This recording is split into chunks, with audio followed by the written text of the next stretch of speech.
जोहार, स्वागत है आप सभी का एग्जाम मेंटोर में।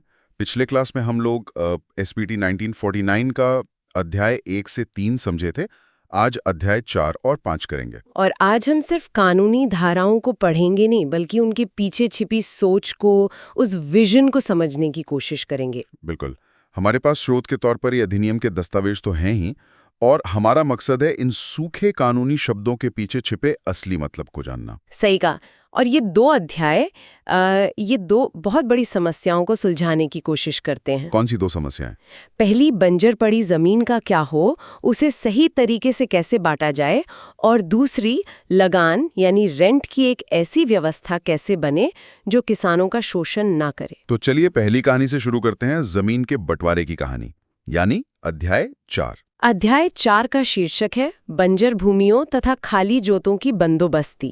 और इसकी शुरुआत होती है धारा 27 से, जो कहती है कि कोई भी बंदोबस्ती एक पट्टे मतलब एक लीज के जरिए ही होगी। पट्टा तो ठीक है, एक कानूनी दस्तावेज, लेकिन इसमें कुछ खास है क्या?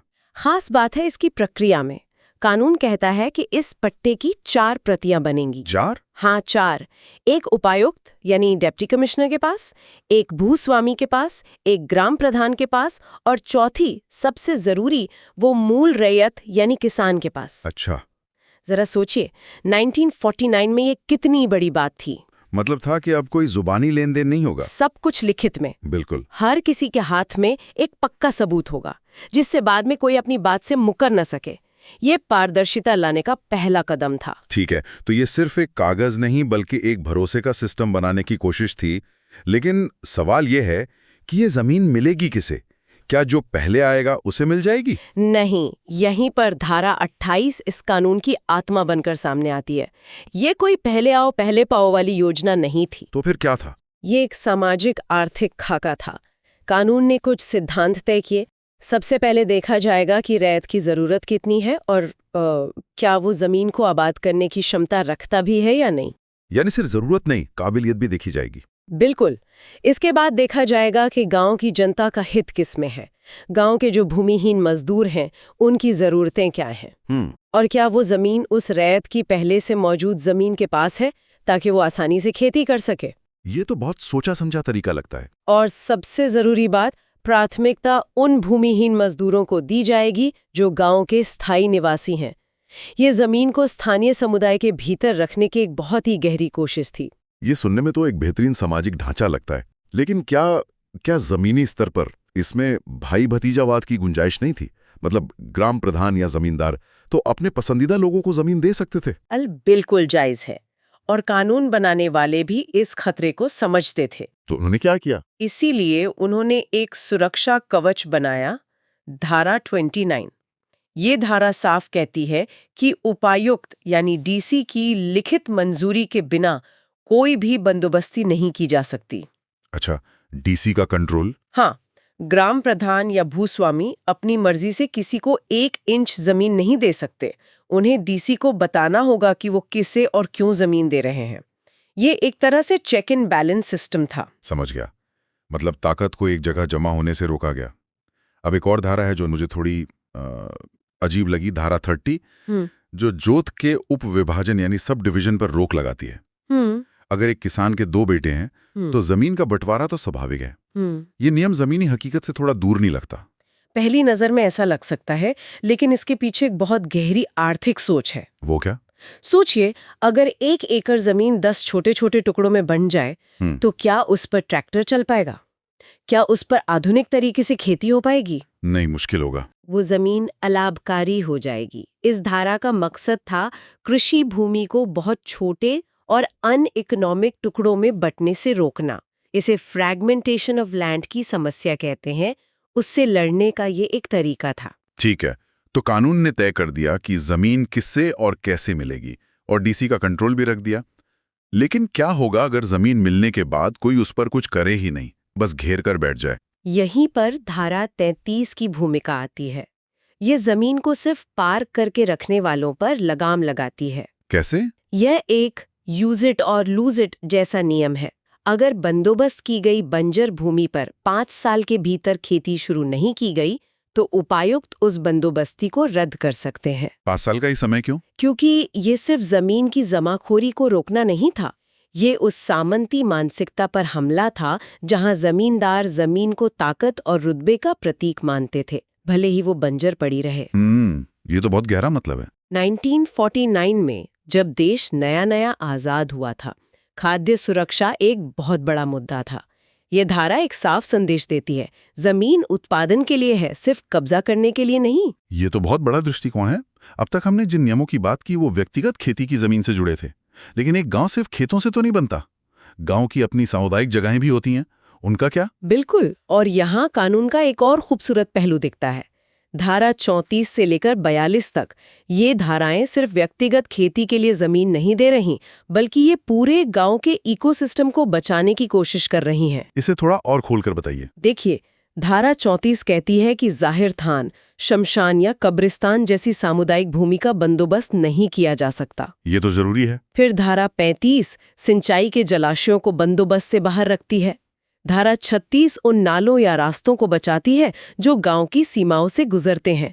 ये सब गांव की जीवन रेखा है। ठीक है। और चारागाह भूमि के बारे में भी कुछ है ना? हाँ, धारा 380 साफ कहती है कि गांव की चारागाह भूमि पर न तो बंदोबस्ती होगी, न ही खेती। कानून बनाने वाले जानते थे कि एक गांव सिर्फ खेतों का जोड़ नहीं होता। उसके लिए चारागाह, पानी के स्रोत और सामाजिक स्थल उतने ही जरूरी हैं।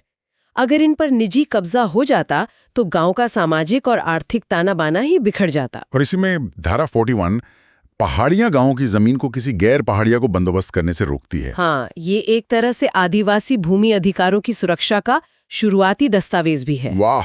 तो अध्याय 4 सिर्फ जमीन बांटने का नियम नहीं, बल्कि एक संतुलित और आत्मनिर्भर ग्रामीण समाज का विजन है। चलिए अब कहानी के दूसरे हिस्से पे चलते हैं। जमीन मिल रही, खेती भी शुरू हो गई, अब आता है लगान यानी रेंट का मसला, जो हमेशा से भूस्वामी और किसान के बीच तनाव का कारण रहा है। बिल्कुल। तो अध्याय 5 इस रिश्ते को कैसे संभालता है? कि सिर्फ नकद यानी कैश में लिया जाएगा। ये इतना बड़ा बदलाव क्यों था? मुझे तो लगता है फसल का कुछ हिस्सा दे देना आसान होता होगा। आसान लगता है पर था नहीं। सोचिए, भूस्वामी हमेशा कह सकता था कि फसल की क्वालिटी अच्छी नहीं है या तौल में गड़बड़ी है। अच्छा। इसमें किसान के शोषण की अनंत संभावनाएं थीं। कैश का मतलब है पारदर्शिता। अगर 100 रुपए लगान तय है तो 100 रुपए ही देना है, कोई बहस नहीं। इससे किसान को एक निश्चितता मिली। ये तो किसान को ताकत देने वाला नियम हुआ। लेकिन क्या होगा अगर भूस्वामी पैसे लेने से ही मना कर दे या रसीद न दे, ताकि बाद में किसान को डिफॉल्टर घोषित कर सकें? कानून ने इस चालाकी का भी तोड़ निकाला है। धारा 45 रैयत को डाक मनी ऑर्डर से लगान भेजने की सुविधा देती है। अच्छा, मनी ऑर्डर से? हाँ, मनी ऑर्डर की रसीद ही भुगतान का पक्का सबूत बन जाती है।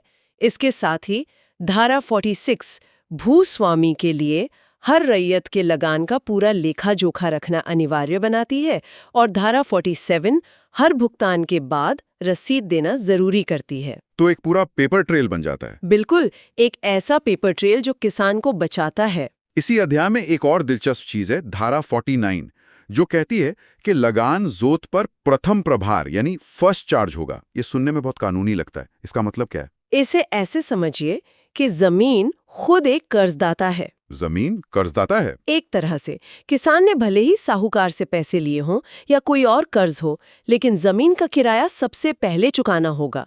कानून की नजर में जमीन से होने वाली उपज पर पहला अधिकार उसी का है जिसने जमीन दी है।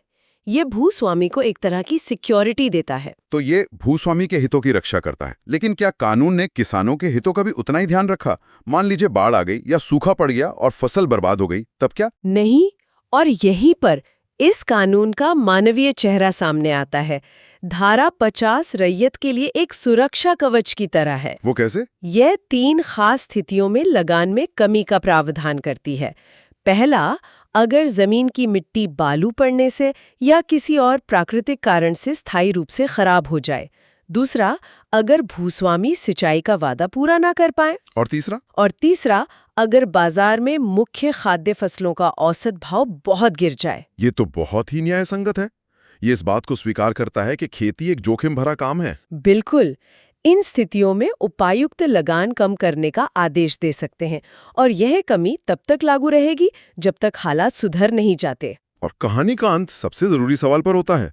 अगर इन सब नियमों के बावजूद कोई भूस्वामी ज्यादा लगान वसूलने की कोशिश करे तो उसके लिए भी प्रावधान है। क्या है वो? यही बात इस कानून को सिर्फ सलाह नहीं बल्कि एक ताकतवर दस्तावेज बनाती है। धारा 52 में साफ तौर पर दंड का प्रावधान है। मतलब सजा? हाँ, अगर कोई भूस्वामी या उसका एजेंट रैयत से तय लगान से ज्यादा कुछ भी वसूल करता है तो उसे 6 महीने तक के साधारण जेल या 500 रुपए तक का जुर्माना या दोनों हो सकते हैं। तो ये सीधा संदेश था कि रैयतों का शोषण अब बर्दाश्त नहीं किया जाएगा। बिल्कुल। तो आज हमने एसपीटी एक्ट के 2 बहुत ही महत्वपूर्ण अध्यायों की गहराई से पड़ताल की। अध्याय 4 जो सिर्फ बंजर भूमि के बंदोबस्त के नियम नहीं बनाता बल्कि एक ऐसे समाज की नींव रखता है जहां जमीन का बंटवारा सामाजिक न्याय और सामुदायिक हित पर आधारित हो। और अध्याय 5 जो लगान की पूरी प्रक्रिया को पारदर्शी, औपचारिक और रैयत के अधिकारों की रक्षा करने वाला बनाता है। ये रैयत और भूस्वामी के बीच के रिश्ते को मनमानी से निकालकर एक कानूनी ढांचे में बांधता है। इन प्रावधानों को 1949 में बनाया गया था। आज के समय में जब हम भूमि सुधार, डिजिटल लैंड रिकॉर्ड्स और किसानों के अधिकारों की बात करते हैं, बुनियादी सिद्धांत आज कितने प्रासंगिक हैं और कहीं हम विकास की दौड़ में इन्हें पीछे तो नहीं छोड़ आए हैं। जेपीएससी और जेएसएससी की तैयारी करने वाले अभ्यर्थी जुड़े हमारे टेलीग्राम चैनल जेपीएससी मेंटर और क्विज टाइम झारखंड में।